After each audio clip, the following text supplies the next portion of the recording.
Hey guys, my name is Matsumo, and welcome to another episode of Sunday Mailbox. This is a video series where you, the viewer, can submit your gaming-related questions, and then I will give my humble opinion on them. To get the formalities out of the way real quick, if you would like to submit your own question that could be featured in an upcoming episode, you can do so by leaving a comment down below, or by sending me a Facebook and Twitter message. The first question for today comes from Tyler, and it is, do you think that Glaz needs a buff in Rainbow Six Siege? I think that by increasing his damage to a one-hit down with a chest shot, while making his rifle have a more slow rate of fire, I believe it would really work to his benefit without making him blatantly overpowered. Now, I will agree with you that this would make him significantly more powerful, but in my opinion, this also might be pushing things too far. Sure, he would have the drawback of having a slower rounds per minute, so he's not able to put as many bullets down range as quickly, but is that enough of a drawback to being able to basically one-shot every person that you come across? Now you say, no, you put him in the down but not out stage. But let's be completely honest with ourselves. If you can put someone in the down but not out stage, even if they have 1 or 3 armor, that is an insane amount of firepower that you have at your disposal. Anyone who's in that state, while yeah, they could potentially wiggle away and they have a little bit of wiggle room to try and survive that situation, most of the time, either they're gonna die to the Glaz half a second later, or they're gonna be able to tell their teammate, hey, I just downed a guy in that window, mosey on over and take him out for a free kill. That's gonna happen a majority of the time. And so while I'm right there with you that Glaz needs an upgrade, I think he's one of the weaker operators on offense right now, I think he could use some loving, this might be pushing things too far. They really have to walk a fine line when they're balancing operators and making large sweeping changes, and I feel like this would be a pretty large sweeping change. You all of a sudden make these large adjustments, and your operator that was normally at the bottom of the barrel, almost useless, could all of a sudden become a terror in the night and become almost overpowered. I feel like this might be a little bit too much. At its core, Glaz is going to be really hard to balance because at its core, I think he's just kind of a flawed operator. When every single weapon in this game has the potential to one-shot all the way down from a measly little pistol all the way up to one of the most high-powered light machine guns in the game, it doesn't matter what it is, if you put one bullet into your enemy's head, they're going to drop. It's really hard to balance out a slow rate of fire, high damage gun because they just don't seem to have much of a place. As long as you have the accuracy with every single other gun in the game, you're able to out-snipe Glaz. I mean, you guys see it all the time with the SMG-11. And so how do you balance that out in a game that has this one-shot headshot mechanic? It's really challenging.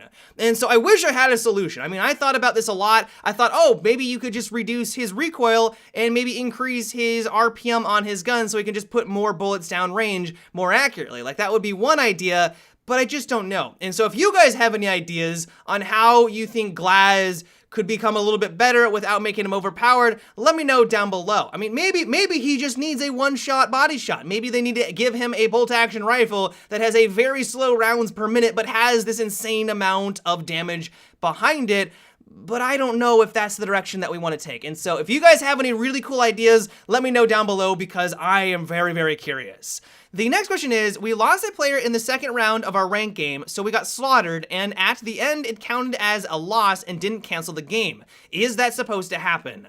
Yeah, I know it sucks, but this is really the only way that it can work. I mean, this has actually come up a lot lately. I've noticed this a lot on forums, especially if you look over at the Overwatch Reddit. This pops up all the time because it's really frustrating in a game that requires teamwork, especially for something like Overwatch and Rainbow Six Siege, where a teammate leaves halfway through the game because either they rage quit, maybe they just had to leave because life intervened, they left for whatever reason, and you're down a player, and it almost guarantees that you're going to lose. To have a loss because of that really stings, and especially to have all the penalties associated with it. You're losing rank, you're de-ranking, also kind of sucks. And so while I'm right there with you that it would be nice that you didn't lose as much rank, you can't do that in a competitive game like this. For example, if you're playing with some friends, but you're clearly losing, the enemy is kicking your ass, there's no way that you're gonna win, they're up 1,000 points, you could tell one of your buddies to be like, hey, you mind leaving this round? Sure, they might have the penalties associated with it. They'll get the lever penalty. They also might D-rank, but only that one guy is getting the penalty. And then if everyone else on your team doesn't D-rank and they don't lose as much for losing because someone left,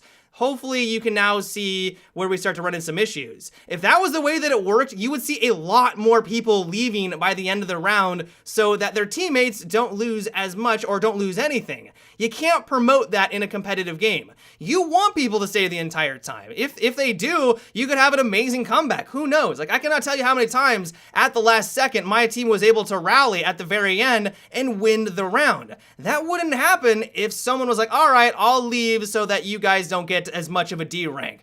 You just can't have that in a competitive shooter. And so while I'm right there with you that it sucks, it really sucks when this happens, hopefully you can understand why if they change the system, even for any video game out there, it would probably be for the worst. The next question comes from Keenan, and it is, why is Origin so hated compared to Steam? Well, for the longest time, it was because Origin was simply just terrible compared to Steam. It crashed constantly, it had a lot of bugs and glitches, it didn't have the same functionality as Steam, it was just an inferior product. On top of that, and probably one of the biggest reasons, is that it's not Steam. For the longest time, that's all people used when they were buying video games on PC, was Steam, and the idea of now having another platform that they would need to launch to be able to play their EA games rubbed people the wrong way. It's like, no, I just want all my games on Steam. I don't want to put them anywhere else. I don't want to have to sign into a completely different login. That doesn't appeal to me, and so there was a fair amount of resistance. And so I think it's for those two main reasons why people have never really been thrilled about Origin or other things like Uplay, for example, cropping on in.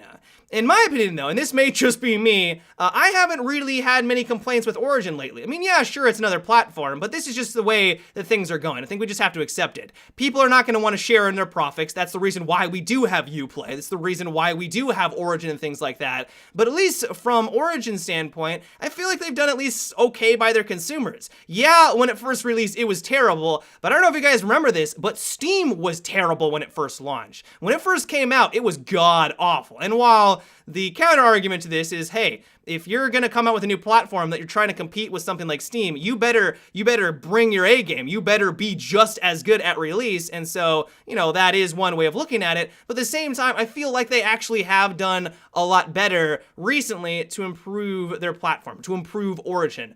And so overall, I think that those are the main two reasons. I think things are changing. I think that there's less resentment for Origin recently. I could be wrong. Maybe there are a lot of people out there that hate Origin with every fiber of their being. But at the end of the day, these are just companies. We're arguing and defending people that just want us to spend money on them. I mean, that's what it is. Steam's a business. Valve wants your money. Origin wants your money. And so as long as they're at least doing a decent job of creating a good platform, I mean, at the end of the day, why does it really matter?